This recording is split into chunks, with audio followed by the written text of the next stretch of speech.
Urdu novel Shikanja episode number 4۔ Aziz نے بالکل ٹھیک کہا تھا۔ رئیس نے اسے بالکل بھی ڈسٹرب نہیں کیا تھا۔ وہ صبح کو اٹھتا اور چائے پی کر باہر نکل جاتا اور سارا دن باہر ہی گزارتا۔ دوپہر کو سونے کے لیے آتا اور پھر شام کی چائے پی کر نکل جاتا۔ پھر رات کو کھانا کھانے کے لیے آتا اور سو جاتا۔ وہ چھت پر سوتا تھا گرمی کی وجہ سے۔ گاؤں میں تقریباً سارے لوگ ہی گرمیوں میں چھت پر سوتے تھے یا باہر، کیونکہ اندر سونے جیسا نہیں ہوتا تھا مگر بہت گرم ہوتا۔ ایک صبح جب لاریب کی آنکھیں جلدی کھل گئی، اس نے دیکھا چائے بنی ہوئی نہیں ہے۔ آج شاید اس کے چچی حلیمہ، اس کی ساس کی طبیعت خراب تھی، جس کی وجہ سے وہ صبح سویرے اٹھ نہیں پائی۔ لاریب اٹھی اور لکڑیاں جمع کرنے لگی چائے بنانے کے لیے۔ لکڑیاں جمع کرنا اور ان کو توڑنا اس کے لیے سب سے مشکل کام ہوا کرتا تھا، لیکن پھر بھی کرنا تو تھا۔ وہ لکڑیاں توڑنے کی کوشش کر رہی تھی، اس سے ٹوٹی نہیں جا رہی تھی۔ کسی نے ایک دم سے اس کے ہاتھ سے لکڑیاں لے کر توڑنا شروع کی۔ اس نے سر اٹھا کر دیکھا، وہ رئیس تھا۔ رئیس نے باری باری کر کے تمام لکڑیاں توڑیں اور لاریب کے سامنے رکھ کر جلدی سے واپس چھت پر چلا گیا۔ ابھی صبح کا وقت تھا اور چھت پر دھوپ نہیں تھی۔ وہ چائے بنانے لگی۔ وہ روز اسی طرح لکڑیاں توڑتی تھی۔ عزیز روز اس کو دیکھتا تھا، لیکن کبھی اس نے مدد نہیں کی۔ لیکن آج اس کو حیرت ہو رہی تھی کہ رئیس نے اس کو دیکھا، اس کا احساس کیا اور اس کی مدد کی۔ وہ چائے بناتے ہوئے سوچ رہی تھی۔ چائے تیار ہو گئی تھی۔ اس نے چائے کتلی میں ڈالی اور اپنے لیے پیالی بھر لی۔ صبح کا منظر بہت حسین تھا۔ ہلکی سی ہوا چل رہی تھی۔ وہ چائے کی پیالی اٹھا کر چارپائی پر بیٹھ گئی۔ چارپائی صحن میں رکھی ہوئی تھی، سب لوگ باہر ہی سو رہے تھے۔ اس نے چھت کی طرف دیکھا۔ رئیس وہاں سے جھانکنے لگا، یہ دیکھنے کے لیے کہ چائے تیار ہوئی ہے کہ نہیں۔ وہ سیڑھیوں سے اترتا ہوا نیچے آیا، پیالی اٹھائی اور چائے کیتلی سے بھرنے لگا۔ وہ چائے کی پیالی اٹھا کر دوبارہ چھت پر چلا گیا۔ لاریب غیر ارادی طور پر اسے جاتا ہوا دیکھ رہی تھی۔ پھر آہستہ آہستہ سب جاگنا شروع ہو گئے۔ بھابھی ایک بات کہوں، اگر برا نہ منائیں تو؟ میرا دل کر رہا ہے شہر جانے کو، شہر دیکھنے کو۔ اس بار جب آپ میکے جانا تو مجھے ساتھ لے کے جانا۔ ناز نے اپنی خواہش کا اظہار کیا۔ ہاں کیوں نہیں، میں اس بار ضرور تم کو لے کے جاؤں گی اور تمہیں شہر بھی خوب گھماؤں گی۔ لاریب کو بہت خوشی ہوئی سن کر جس اپنائیت سے ناز نے فرمائش کی تھی۔ لاریب کو وہ اپنائیت بہت اچھی لگ رہی تھی۔ شام کو جب ناز عزیز گھر آیا تو لاریب کو ایک بات کا خیال آیا۔ آپ لوگوں نے ناز کی نسبت رئیس سے کیوں طے نہیں کی؟ وہ پڑھا لکھا ہے، اس کا مستقبل روشن ہے، وہ ناز کے لیے بہترین انتخاب ہو سکتا ہے، لاریب نے عزیز سے کہا۔ عزیز جو اپنے موبائل میں مگن تھا، ایک پل کو سر اٹھا کے لاریب کو دیکھا۔ تم یہ بتانا چاہتی ہو کہ رئیس مجھ سے زیادہ پڑھا لکھا اور قابل ہے؟ عزیز نے جواب دیا تو لاریب کا دل کیا کہ وہ اپنا سر دیوار پہ مار دے۔ ہر بات کا غلط مطلب کیوں اخذ کر لیتے ہیں؟ کیا میں آپ کو کوئی بات آپ سے ڈسکس بھی نہیں کر سکتی، صرف اس لیے کہ آپ کو برا لگے گا؟ اس نے ناراض سا ہو کر کہا۔ ناز کی نسبت بچپن سے ہی میرے ماموں کے بیٹے سے طے ہے۔ امی اپنے بھائی کے گھر ناز کا رشتہ کرنا چاہتی تھیں، عزیز نے بتایا۔ اچھا ہاں یہ بھی ہے، آنٹی کو ضرور شوق ہوگا اپنے بھائی سے رشتہ کرنے کا، اللہ ناز کے نصیب اچھے کرے، لاریب نے کہا۔ دن گزرتے گئے، لاریب امید سے ہو گئی۔ وہ بے حد خوش تھی کہ اب اس کو شہر جانے کا موقع ملے گا۔ ہم اپنے بچے کو شہر میں پڑھائیں گے، اسے شہری ماحول دیں گے۔ ایک دن لاریب نے عزیز سے کہا، ہاں انشاءاللہ میں اپنے بچے کو اچھی تعلیم دوں گا۔ میں خود کو ذمہ داریوں کی وجہ سے آگے نہ پڑھ سکا، لیکن میں اپنے بچوں کے ساتھ ایسا ہونے نہیں دوں گا، عزیز نے کہا تو لاریب خوشی سے سرشار ہو گئی۔ امی ٹھیک کہتی تھیں، بچہ ہوگا تو خود ہی شہر کا رخ کرے گا۔ عزیز پتہ ہے یہ لاریب کا نیک نیم تھا جو اس کو گھر والوں نے رکھا تھا۔ اب عزیز بھی اسے لیبو ہی کہتا تھا۔ میٹرک کے بعد مجھے آگے پڑھنے کا شوق تھا، لیکن ابا کا ایکسیڈنٹ ہو گیا اور ان کی ٹانگ ٹوٹ گئی، وہ بستر سے لگ گئے۔ بڑا بیٹا ہونے کی وجہ سے میں نے کم عمری میں پڑھائی اور ادھوری چھوڑ کے گاؤں واپس آ گیا۔ رئیس نے اپنی پڑھائی جاری رکھی۔ میں اور رئیس ساتھ کالج میں پڑھتے تھے اور ہاسٹل میں رہتے تھے۔ جب ابا کی معذوری کی خبر ملی تو میں دوڑا چلا آیا۔ یہاں آیا تو دیکھا ابا بستر پر پڑے تھے، گھر میں کوئی مرد نہیں تھا رکھوالی کے لیے۔ میری 3 بہنیں گھر میں تھیں۔ میری غیرت نے گوارا نہ کیا کہ میں ان کو اکیلا چھوڑ کر شہر جاؤں۔ گاؤں کے لوگوں سے میں واقف تھا۔ مجھے اسی وقت احساس ہوا جب ابا کی بیمار پرسی کے لیے آنے والے لوگ ٹیڑھی نظروں سے میری دونوں بڑی بہنوں کو دیکھ رہے تھے۔ بہانے سے میں چھوٹا تھا، لیکن اتنا بھی نہیں۔ ناز چھوٹی تھی اس وقت۔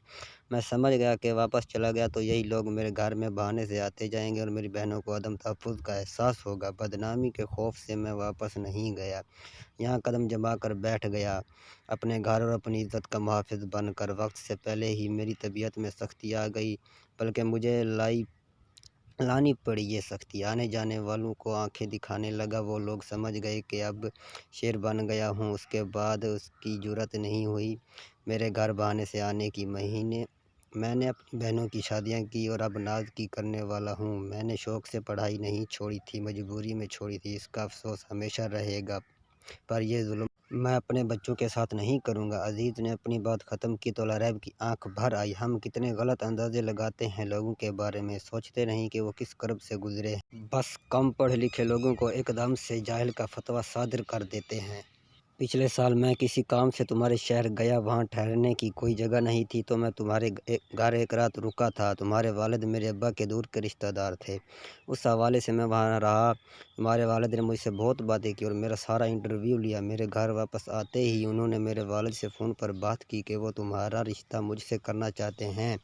میں اس رشتے پر راضی نہیں تھا کیونکہ میں خود کو تمہارے لائق نہیں سمجھتا تھا۔ میں چاہتا تھا کہ میں کسی گاؤں والی لڑکی سے شادی کروں جو میرے گھر میں ایڈجسٹ ہو سکے۔ میں ہرگز نہیں چاہتا تھا کہ میں شہر کی لڑکی کو گاؤں لے آؤں اور اسے مشکلات پیش آئیں۔ اس لیے میں نے رئیس سے بات کی کہ وہ تم سے شادی کر لے کیونکہ وہ مجھے تمہارے لیے مناسب لگا تھا۔ ایک تو وہ اعلیٰ تعلیم حاصل کر رہا تھا، دوسرا وہ تمہیں شہر میں بھی رکھ سکتا تھا۔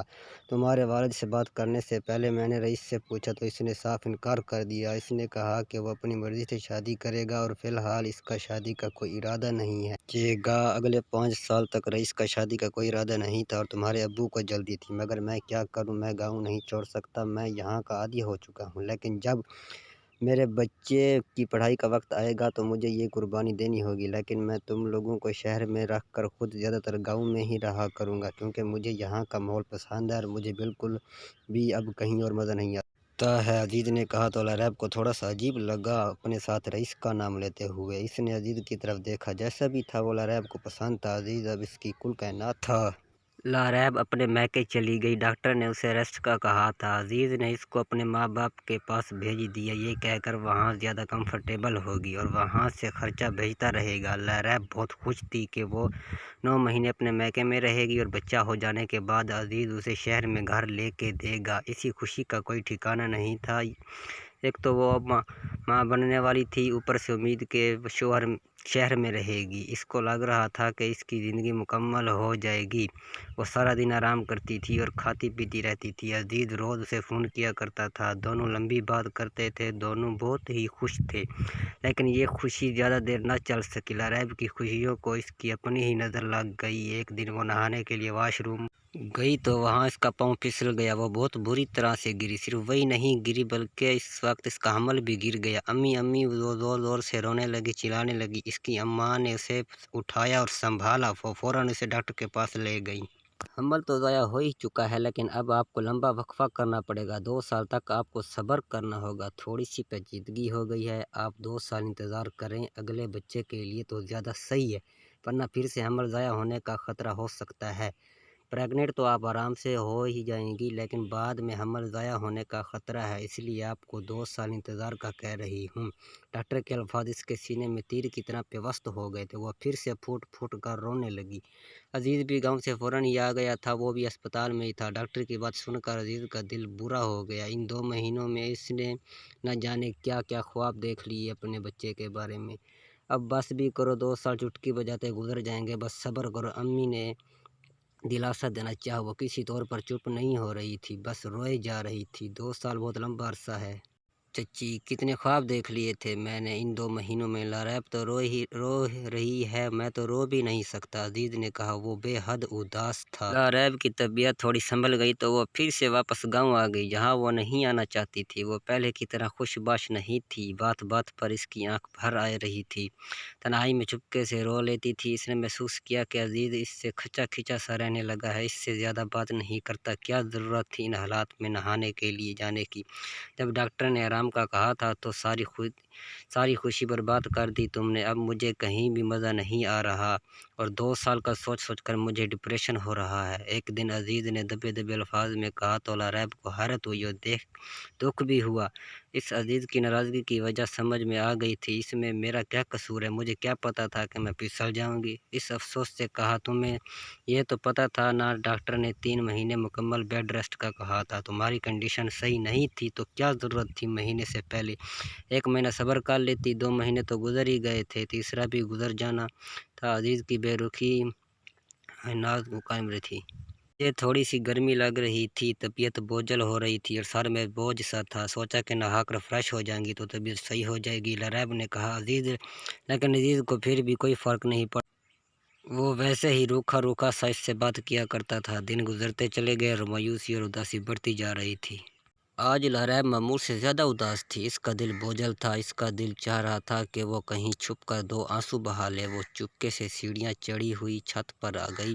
رات کا اندھیرا ہر سو پھیلا ہوا تھا۔ وہ چارپائی پر بیٹھ گئی اور رونے لگی۔ ساتھ والی چارپائی پر رئیس سو رہا تھا۔ لاریب نے اسے نہیں دیکھا، اندھیرے میں وہ اسے نظر ہی نہیں آیا۔ رئیس گہری نیند نہیں سو رہا تھا، تھوڑا سا لیٹا تو آنکھ لگ گئی۔ لاریب کی سسکیوں کی آواز سے اس کی آنکھ کھل گئی۔ وہ ایسے ہی نیند کا کچا تھا، ذرا سی آہٹ پر اس کی آنکھ کھل جایا کرتی تھی۔ وہ لاریب سے دور دور ہی رہتا تھا۔ پہلے دن ہی سمجھ گیا تھا کہ لاریب اسے پسند نہیں کرتی اپنے ارد گرد۔ اور رئیس اسلم کو اس بات سے نفرت تھی کہ وہ ناپسند کیا جائے۔ لاریب کی وجہ سے ہی وہ چھت پر سونے لگا تھا۔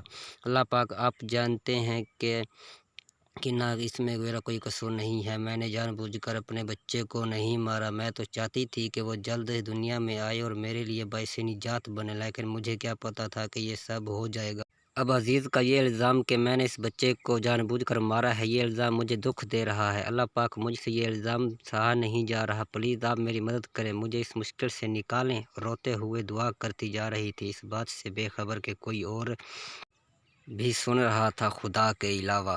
رئیس کی سمجھ میں نہیں آ رہا تھا کہ وہ کیا کرے۔ اس نے ہلکا سا خاص کر گلا صاف کیا تاکہ لاریب کو اس کی موجودگی کا علم ہو جائے اور وہ یہاں سے چلی جائے۔ اس کے یہ کرنے پر لاریب نے چونک کر پیچھے دیکھا کہ کون ہے۔ لاریب نے شرمندہ سا ہو کر پوچھا۔ وہ جانتی تھی کہ کون ہو سکتا ہے رئیس کے علاوہ، چھت پر کوئی بھی نہیں جاتا، مگر وہ 2 مہینے شہر میں گزارنے کے بعد اسے رئیس کا وجود بالکل بھول ہی گیا تھا کہ وہ بھی گھر میں موجود ہے۔ میں ہوں بھابھی، آپ نے شاید مجھے نہیں دیکھا، آپ نیچے اپنے کمرے میں چلی جائے تو زیادہ بہتر ہوگا، رئیس نے کہا تو وہ جھٹکے سے اٹھی اور بھاگتی ہوئی سیڑھیاں اتر گئی۔ وہ نیچے اپنے کمرے میں آئی جہاں عزیز لیٹا ہوا موبائل میں کوئی گیم کھیل رہا تھا۔ وہ چپکے سے آ کر بیڈ پر لیٹ گئی۔ اس کو بہت برا محسوس ہو رہا تھا۔ رئیس نے اس کی خدا سے باتیں سن لی تھی، وہ کیا سوچ رہا ہوگا میرے بارے میں، اس کو پچھتاوا ہونے لگا۔